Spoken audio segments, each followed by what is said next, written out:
Karma. And stunning developments after a double murder in Encino. The couple at the center of it actually killed days ago. I'm Karma Dickerson with those details. The news at 5 starts now. NBC4 News at 5 starts with breaking news.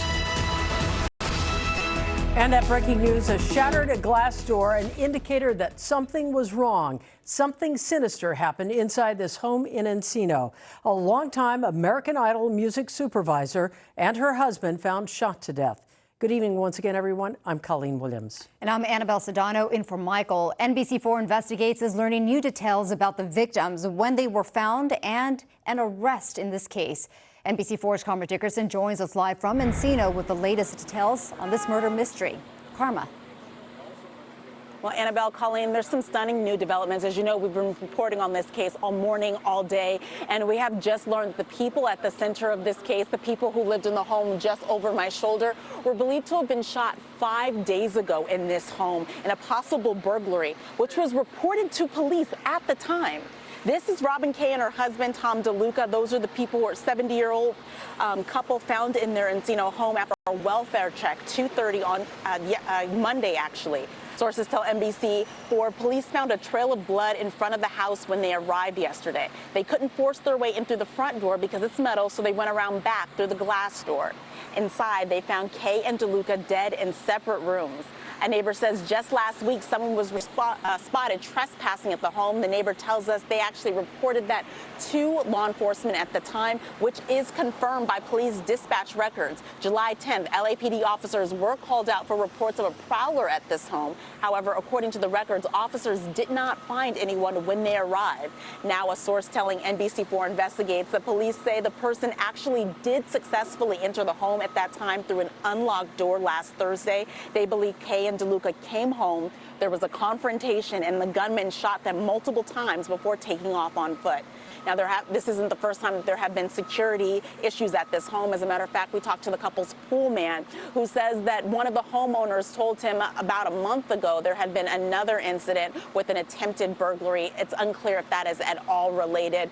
But again, NBC4 Investigates reporting police have arrested a 22-year-old at the center of all of this, Raymond Budarian of Encino, arrested in connection with this case. We're still gathering information about who that person is and what, if anything, he is going to be charged with. As a matter of fact, there is an LAPD detective standing by to talk with us. We're about to go about to go over and speak with that lieutenant as we speak to try to get more information. But a really stunning development here that there was a call on July 10th. Police responded to that call, and it turns out the couple had been shot inside.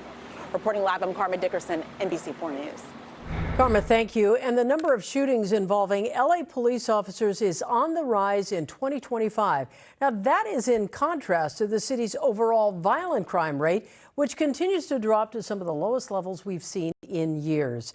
NBC4 investigative reporter Eric Leonard joins us live in the newsroom right now with some insight into what's going on here. Eric. Hi, Colleen. Well, the LAPD says even though there are fewer officers out on patrol making fewer contacts with the public, they say they're confronting more people who are armed with guns. There have already been 25 police shootings so far this year, 5 in the last couple of weeks alone.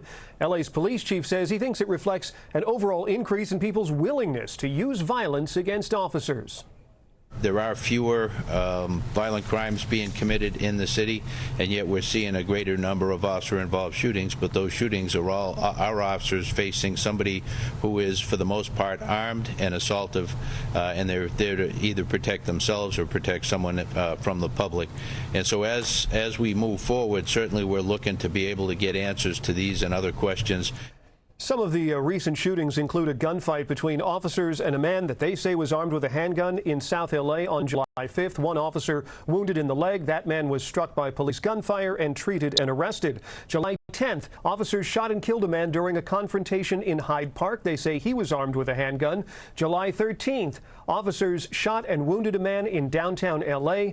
They say he was armed with a 2-foot-long machete. And just yesterday, officers shot and killed a man in the Hollenbeck area who was holding what looked like a rifle or a machine gun. It turned out to be an airsoft or BB gun. So, as of this week, LA police officers have been involved in 25 shootings so far in 2025. compared with 18 at this time last year. What's changed? The chief says officers are confronted